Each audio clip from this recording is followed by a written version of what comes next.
This is a Louis Latour Agencies webinar recorded in March 2020.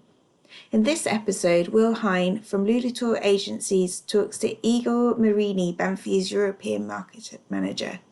They talk about life under lockdown in Italy during the COVID-19 pandemic and how Banfi are working during this period, and answer questions from the audience.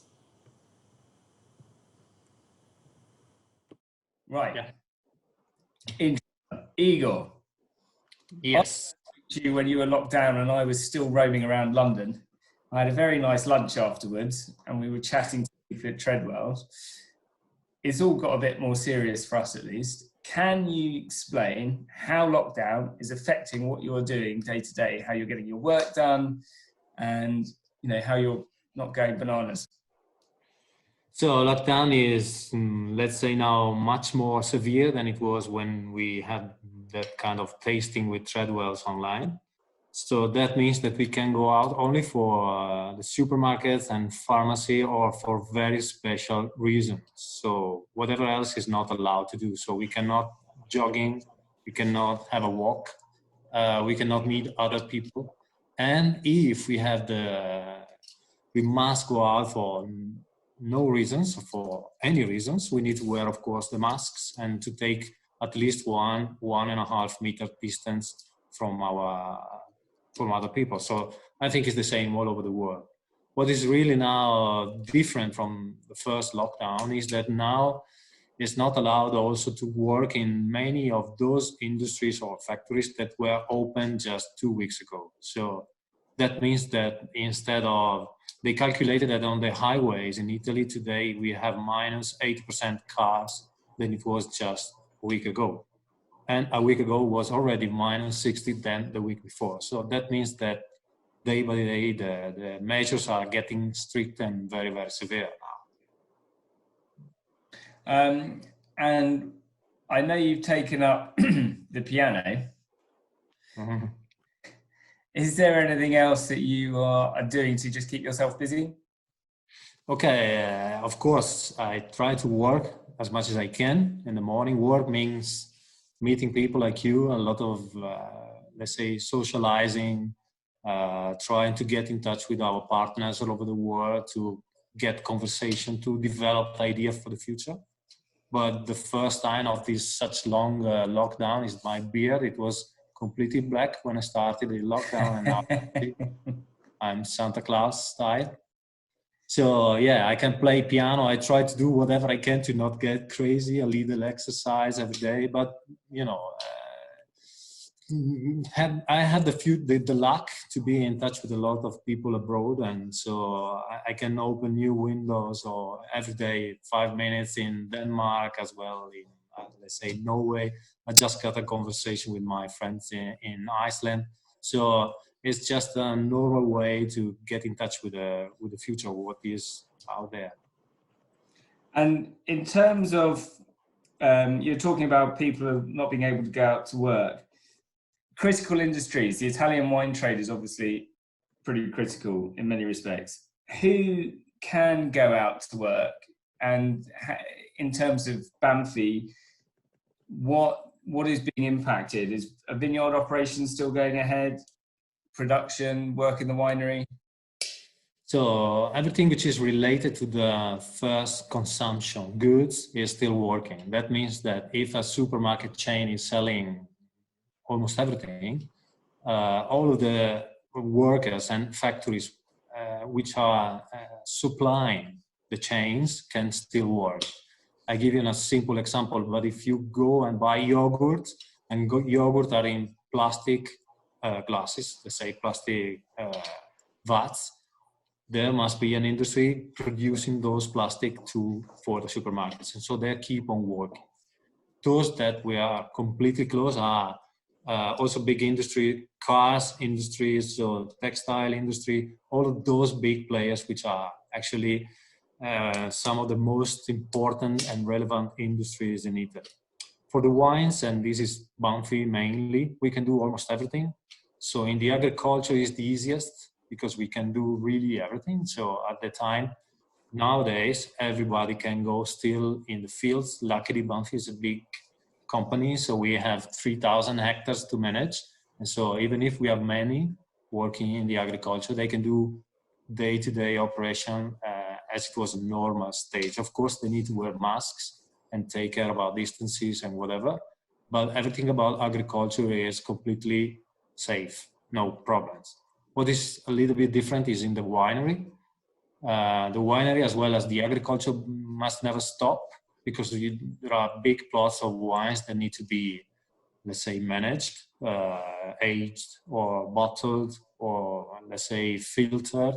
And so to do this operation, we are working with the 10% of the employees. So that means instead of 20, there are only 2 working maybe for 6 hours, and then by rotation, all of them are allowed to go. The most important, let's say, topic is that if we have a single case of COVID-19 in the company, all of those that were in touch with him should stay quarantined. So we must absolutely avoid this risk. Otherwise, the biggest risk is to lock down the winery, which is a terrible impact for us nowadays. So everybody working like me in sales and marketing abroad, we are of course working from home if possible. And those working in the offices, like let's say accountancy or whatever, they are home working as well. But the most crucial part of the company is now in the human resources, because they need to take care about all those measures that the Italian government is taking to cover the salaries, to protect the employees and the workers in general. So they are working, let's say, even more than before. What I was going to say, yesterday we were on a call with France, and apparently wine sales spiked at the beginning of the lockdown in France. I think they're returning back to normal levels. And there was a thing on the news yesterday in the UK saying that alcohol consumption is going through the roof. Obviously not beyond trade, but through retailers. What in Italy is still able to sell wine, and how are you getting wine to them? So we are still able to sell wine. Of course, on trade is completely zero. It's because all of the restaurants and bars and let's say the most of the wine shops are closed. Luckily, the supermarket sales are still running and actually very well. And on the other side, the little wine shops considered to be, let's say, crucial for the life of a little block in the towns, they can still be open and sell or delivery wines at home. So I got some data from the first weeks, and the supermarket consumptions of wine grew up about 7% in the first week of the lockdown, and is now increasing. So some regions of Italy where the virus was quite troubled, they are plus 13, 14% sales of wine in the supermarket, which is actually absolutely very good. And on the other hand, the online sales also, in general, they are 100% more than they were just in the beginning of March. So double. And some regions, once again, like Veneto, Lombardia, the northern regions, some areas were plus 500% sales, which is actually very good for wines, and at least for us, they keep us alive. So for Banfi, being a huge company, we sell 80% in HoReCa all over the world, including in Italy, but those 20% is really keeping ourselves still very active and still keep on selling wines. So I just saw some numbers about the online sales that were coming today for big statistics, which that says that in the first week of the lockdown, the best sales were Brunello, Barolo, Champagne, let's say fine wines, really premium wines. And now after only 2 weeks, of course, the decrease of wines, of premium wines, was almost 70%. And now the wines, let's say from 6 to 10, 12 euros are the most sold on online trade. That means that those are 500%, 400% plus, and the big and expensive wines are decreasing, of course. And the same more or less for the supermarket. The reason why is that in the beginning, when the lockdown was unpredictable, the people were spending. Now, after 3 weeks, they are not safe about their salary, and so they don't really know what's going to happen in the future. And so they tend to save a little bit more money, or to be positive, to drink a little bit more bottles with lower money. That's what everybody's doing in Italy. In terms of export markets, is Banfi still able to service them? What are the logistical challenges? And are other wineries in a similar position? Are they able to? Yes, all of us, we can still supply every importers all over the world. Of course, the challenges are when there are some specific, let's say, tailor-made labels. For instance, in the supermarkets, let's say overseas, so in the US, for instance.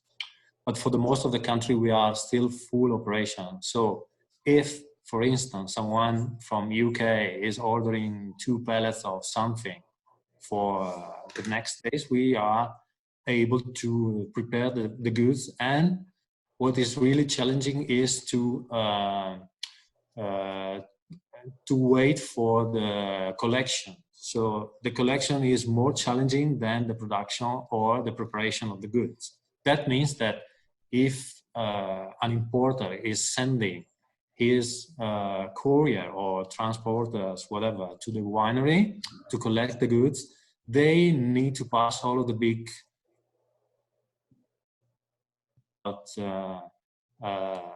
movement of goods in Italy on the borders, on the frontiers, on the customs, blah, blah. So if they are quite lucky and they can come, they for sure they can collect anything. So I give you a more practical example. There are countries like the Scandinavian monopoly, which are still running and selling wines in their shops. And actually their shops are now performing even better than ever, maybe, because everybody's locked down. So the sales for those monopoly countries are still keep on going. So they are placing orders and they are struggling to send the courier in Italy, but somehow we can supply wine and they can, of course, sell wines to their clients as well. So it's still going, everything a little slowly, but working. And talking more about the challenges that you're overcoming, what are the major challenges both to Banfi and the Italian wine industry? In terms of producing safely, you touched on the fact that you were having to kind of rotate staff to avoid any kind of overlap or minimize overlap. Are you having to provide protection equipment, things like that?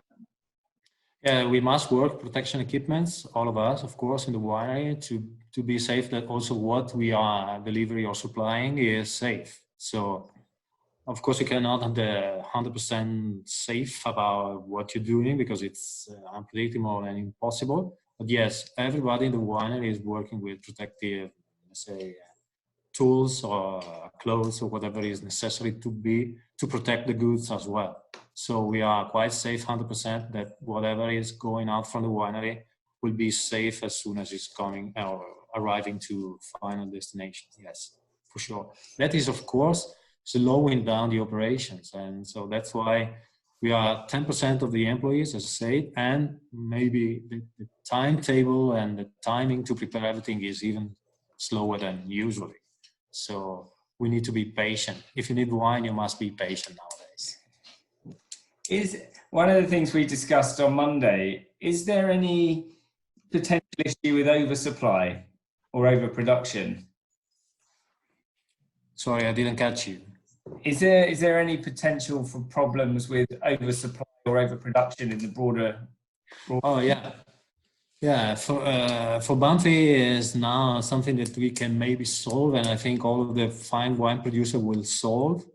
But yes, the problem is that when you are overstocking wines, and because you cannot sell for 2, 3, 4 months, the risk is that when the new vintage is coming, and that is in few months, so let's say September, we will get 2 vintages in stock at the same time, and that need to be a big problem in terms of sales and also to manage the warehouses. So that means that the government is trying to help the companies like Banfi to, let's say, get the funds and money enough to protect and to be safe and trying in the future to sell those wines. Some other measures that the government took is about the table wines, or the, say, simple wines, the cheapest one, which can be distilled. So the proposal from one of the association of wine producers in Italy, and we're not talking about appellations, but table wine and simple wine for supermarkets, is to distill the overstock for 2 reasons. The first one is to, of course, get free rooms in their warehouses, which is a lot of room. And the second is because there's a big demand in the supermarket for alcohol, which is stupid. It seems to be stupid, but alcohol is under 87% plus demand than it is usually. And there are no more alcohol bottles in the supermarkets. So there are some wineries, also big wineries we're talking about, that are converting and changing their production into pure alcohol production. And that's one of So this is for the hand sanitizer.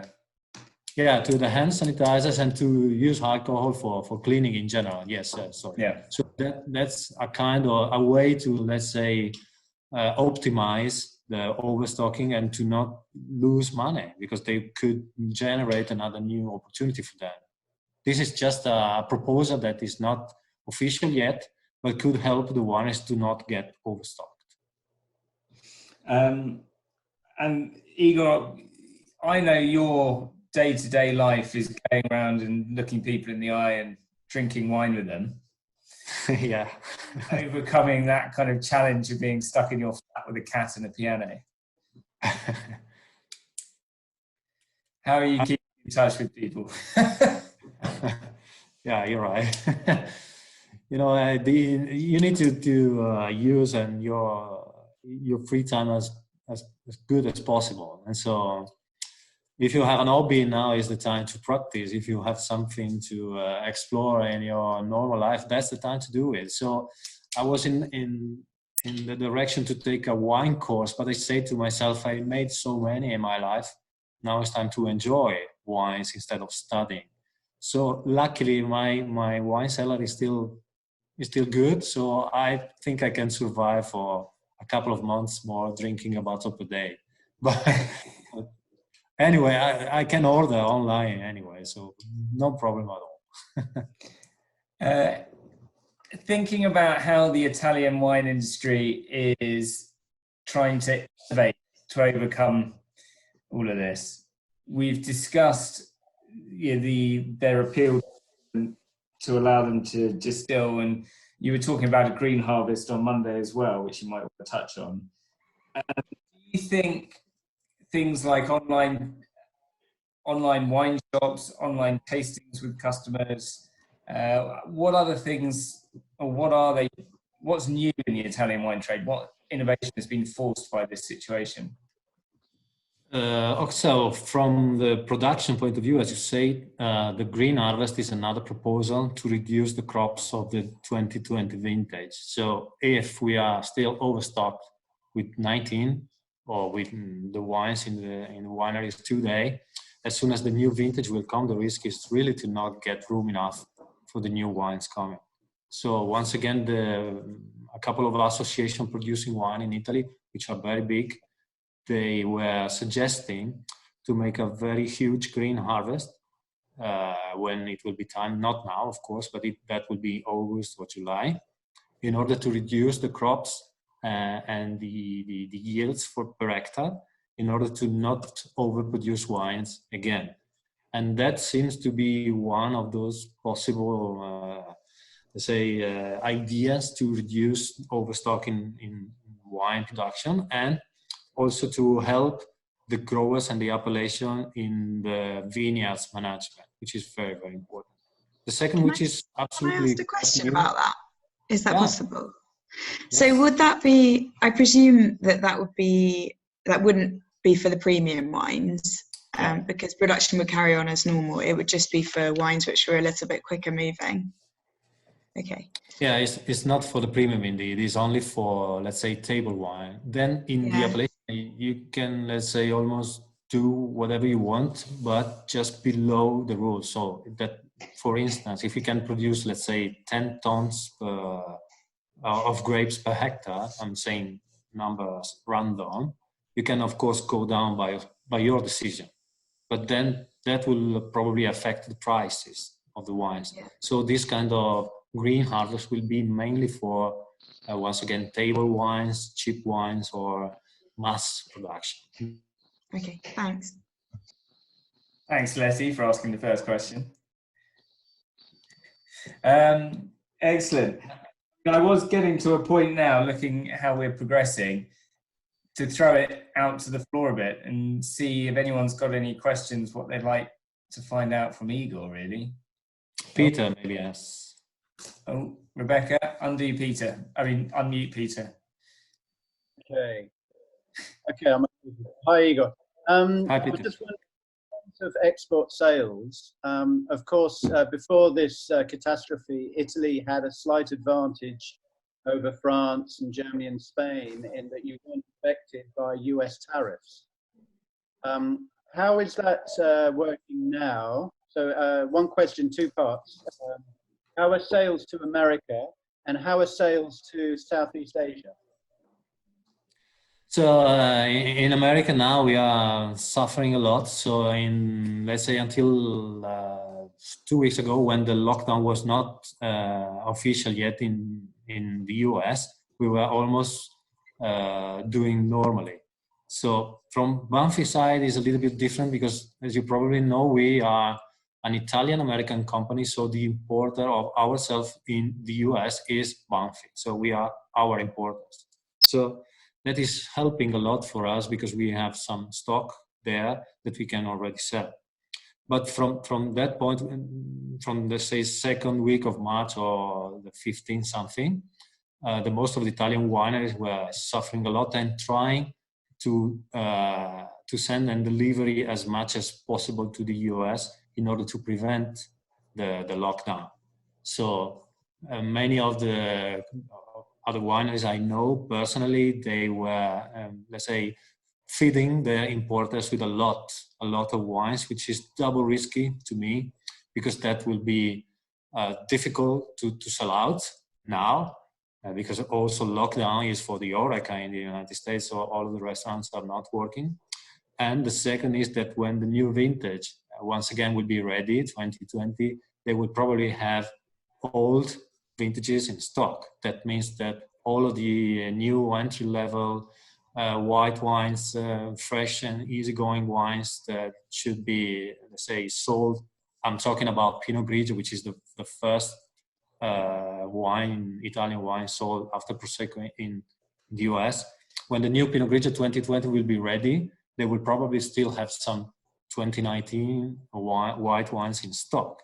So probably the reorder and the new sellout will be even slower than it is today. So that's the biggest risk. In other countries in the world is a little different because it all depends on how you are organized with your, let's say, partners chain. So it all depends on the dynamic way of operating and on the depletions of all of your partners. So those who were stocking a lot were probably safe in the short time, but not that good in the long term. So what we are dreaming for now is that the lockdown will finish as soon as possible in order to be able to follow operation in normal timing. So, and being able to deliver the new vintage as soon as it's produced. So this is the challenge. The Italian government say just today that the measures, the lockdown will be for sure until Easter, so which is the 13th of April.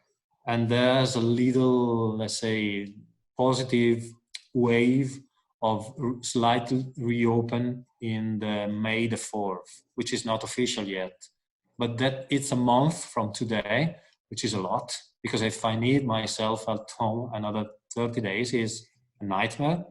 But, you know, that would be at least a good way to start again and to, let's say, be able to sell and to make everything normal as it was before. So let's say we can see the light in the end of the tunnel. That's a great segue for a few moments' time. Are there any other questions at this point for Jgor? So while waiting for the questions, I'm just wanted to point out that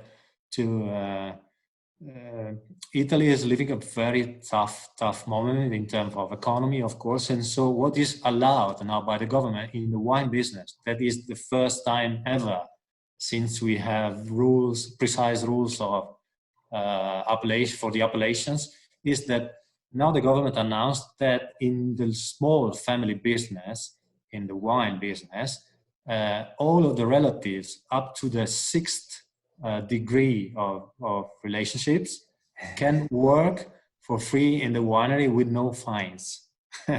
It seems to be stupid. I mean, that if you have a cousin and a third cousin just in the neighborhood at home because he's doing nothing because his company is locked down, he can help you and support you in the fields, in your winery, in the agriculture. Because the problem is that I got the number, which is impressive, 370,000 foreign people are usually working in the agriculture in Italy, and they are not allowed to come now. So all of those operations that you must do in the vineyards today must be done somehow. And so this is a very, let's say, clever measure to keep people active and also to support the little wine. We're talking about Montalcino, where Banfi is. We are huge and our company is big, but the most of the producer in Montalcino is, let's say, 1 hectare size. So very, very small. And they are 2 or 3 family owners working there. So in this time of the year, in April, it's quite easy because you just need to move the soil and doing some very, let's say, light operation. Is not like pruning. But in end of April, you need to manage the canopy. You need to maybe, let's say, manage the poles and whatever is about the irrigation, blah, blah. So if you don't have people enough working in the agriculture, it's a double damage for your business. So this little measure, which seems to be stupid, will help and support a little bit the Italian wine business. Do you have any distant cousins that are going to call you up and ask you to help in the vineyards? I will find, for sure. You know, the Italians have to find an escape from every rule. I'm just going to interrupt to say we've got a question from Melody. Oh, sorry. Hello. Hello, Melody. So I actually have 2 questions, but I'm going to get the first one. It's very interesting you mentioned that the customers, when they purchase wine in the beginning of the lockdown, they're first going for the premium product like champagne, the appellation Barolo, Barbaresco, and after a period of time, they kind of like going a little bit down the price category just because they might expect, okay, you know what, I drink a little bit more than I actually planned. The wine go quick. Maybe that's just me, I don't know. Quicker than it just go quicker than what I actually planned. So I decided to drink cheaper, and also then noticed and a lot of time at home. Do you think for longer term, after hopefully this will be end up very soon, do you think your customers will look at your price quite differently in the future? Do you think they will be more open for either, maybe if they drink a cheaper option, would they be happy to go for something more premium? Or if the original drinking more premium appellation, now they kind of like, oh, you know what, I'm happy to drink something more entry or middle level. Do you think there will be a change for Banfi especially? That's a very good question. We already analyzed that, and I do think there will be many changes. So the first in the supermarket will be that, and this is something I didn't mention, that even though the average price went down a lot from Brunello, let's say, to 6-10 euros, the wines still selling in the supermarkets are appellations. That means that Chianti or say Montepulciano, I don't know, any appellation, Valpolicella, is still keep on selling, but in the lower price range.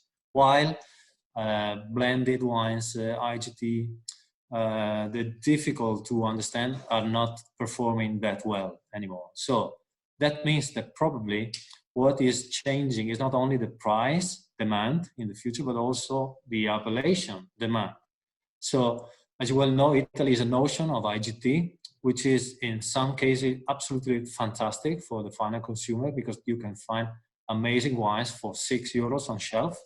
But on the other hand, those IGT are very difficult to manage if you don't know the wines or the producer. So sometimes you just buy because of the label, or because of the name, or because of, I don't know, your mood that day. So what is probably changing in the future is the way we are approaching the appellations, and that will be crucial. But on the other side, which is also very interesting to me, is that by some let's say statistics we did in the past with crisis, not similar because they were different, but more or less tough as this is for the wine business. As soon as this kind of storm will be settled, the demand for the premium wines in the on-trade, so I'm talking about the restaurant mainly, will be for premium and more expensive wines. So it's like kind of a wave.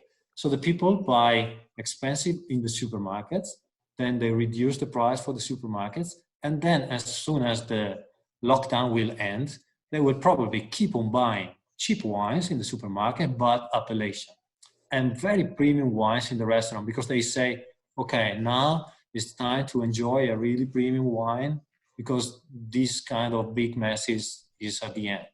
It's probably something that we are doing by ourselves at home without thinking. So I'm quite sure that as soon the government will announce the unlock, I will go down in my cellar and bring my best bottle and just to get party that day to celebrate.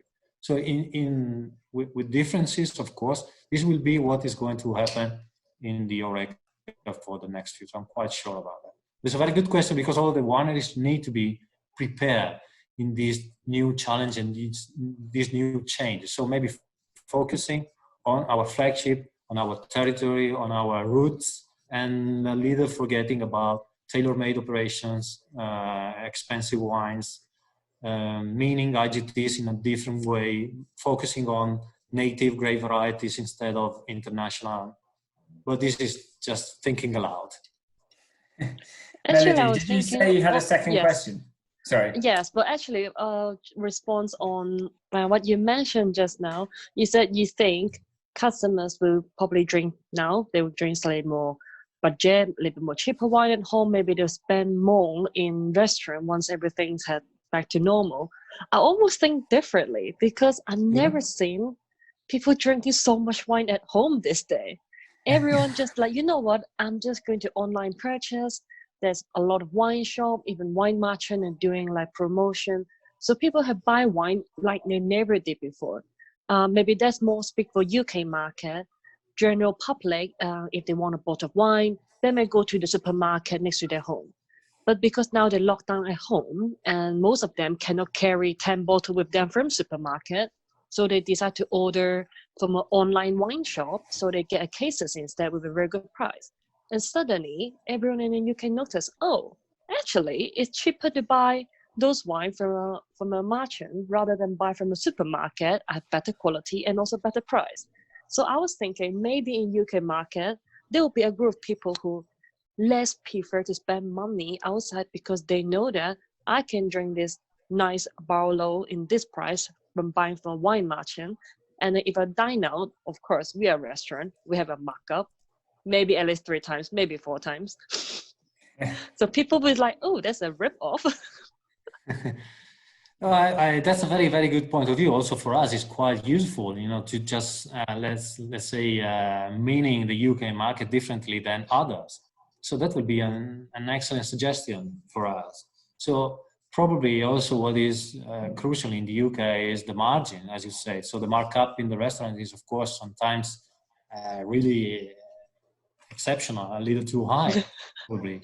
So wine merchant can be probably the new question, the new answer, sorry. So the UK consumer can really have access different to the wine, and also we need to follow what the market will demand. So our challenge for the future is to understand this kind of new way of thinking, as you suggested. So this is quite important for us, and indeed we must spend as wineries this time of lockdown to understand these signs and to be ready for reacting as fast as possible when the lockdown will end. Another question that I have is a bit about the journal wine marketing, because I do, as Banfi is quite large, you do have wine distribute in different channels. There are some in restaurant, hotel, there are some in the retail, wine shop, supermarket. But I know there's quite a lot of smaller winery almost refuse to have their wine in supermarket, because it's, the last thing I want is to see those wine in supermarket shelves, like a very commercial high street style. But during this lockdown, I can see that people actually having retail channel almost save the company, rather than some winery who only supply wine to restaurant and hotel, because restaurant and hotel all locked down in the meanwhile being. Do you think they'll be changing some marketing direction for Banfi in the future, or maybe more journal border for like Italian wine marketing? And I think everything will change also in this from this point of view. So from one side, it will be a nice opportunity for the most of the wineries to understand that the supermarket is not the evil, but it's just a channel. And so if you carefully manage the sales at the supermarket, and I mean keeping the price fair, maybe doing different labels for the selling different labels in the supermarket and the on-trade, then you can really manage both on and off-trade channels. On the other side, I also think that this will be an opportunity also for the consumers to understand once again that the supermarket is not the evil. And from the producer point of view, is everything depending on size of the business. So as I mentioned, if you have a little winery, 2 hectares, and you do, let's say, 20,000 bottles a year, it would be difficult to approach the supermarket. But the merchants, as you say, the big or the fine wines, wholesalers, they are a different kind of channel to approach with, and not only the HoReCa. So HoReCa, of course, is where all of us want to be, and we will keep on being, I hope, in the future. But there are many other channels that need to be understood. I'm doing a little example, which is about statistics in Italy. So in Italy, let's say that every second month, a wine shop is dying. And the reasons are many. Of course, is the rent for the buildings, is the price, is the people which is not going and buying wines. There are many reasons. So if we are keep on selling only in the wine shops, also we will be probably dying. But if we try to mean the supermarket in a different way, and there are already big chains all over the world doing that, with a sommelier, with someone suggesting wines, with a very nice explanations on shelf, with nice also approach with the consumers, those kind of corridors or how do you call it, of shelves in the supermarket, yeah, they will become the wine shops. I don't want the wine shop to die, because I was born in a wine shop, so that's my roots, and I love wine shops. I will live in a wine shop, but there must be an alternative. So this is the opportunity. In every crisis, there's an opportunity. So for both consumers and winery to understand that HoReCa and off-trade are 2 different separate channels. And if we can manage both fairly, we will succeed. It's just a question of balance. and none of them is bad, and none of them is the ideal solution. So, and that's also about the markup. So what is really difficult sometimes is that the consumer will find the wines at the supermarket at a lower price than the restaurant.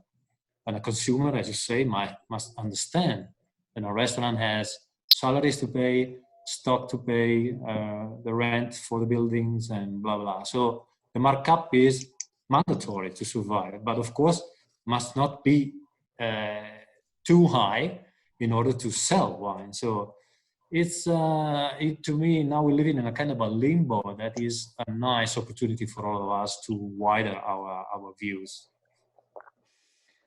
Fantastic. Is oh, Peter, you got another question? Oh, Rebecca, releasing. Hi, Igor. Just obviously, we've got a growing and young wine industry in this country. If there was one piece of advice that you would give fellow winemakers in England and Wales, what would it be? Oh, that's a very nice question. You know, first of all, I use a lot of English sparkling in my blind tasting with friends, in competition with French and Italians as well, of course. And I always surprise my participants because the English sparkling are actually absolutely fantastic. So if I were an English grower and I should now position my wines in England or everywhere in the world, I should, of course, make a compromise between the price management, which is an issue now, especially in the UK. The English sparkling sometimes are more expensive than a basic champagne. But on the other side, I will not be that, I would say, I will not follow the trends that much. So I'm talking about a Brunello producer like us, like Banfi, that in the past was making mistakes sometimes, trying to follow what the markets were asking and the consumer were asking. So not going in a let's say straight direction, but sometimes taking little changes just to make the consumers happy. So if I were an English sparkling, I will go and follow my roots 100%. And sooner or later, you will have a payback for that. So no compromises, but just following what you can do, not increasing production, keeping maybe the same and not buying vineyards. But another very big suggestion from my point of view, which is nothing, honestly, is to try to associate. Because in terms of cooperation, when you live in this kind of tough moments, if you have a consortium, if you have an association which is not only promoting your brand, but also protecting your brands and your terroir, you will be safer than you are alone. So in the future, I would say, try to cooperate, to be more proactive, to help each other, to share innovation, to share whatever you understand from your personal business day to day. Because this is the only way to get out from troubles. The more you know yourself, and the more they will be able to face every kind of difficulty in the future. That's to me but you know, as I said, it's only me. That's nothing. Thank you. Sounds great. Any other questions? No. Oh, Letty. Oh, Rebecca. Sorry, I've rebelliously unmuted myself. I just had a question about at the beginning. I'm sorry if I missed this, my internet's a bit patchy.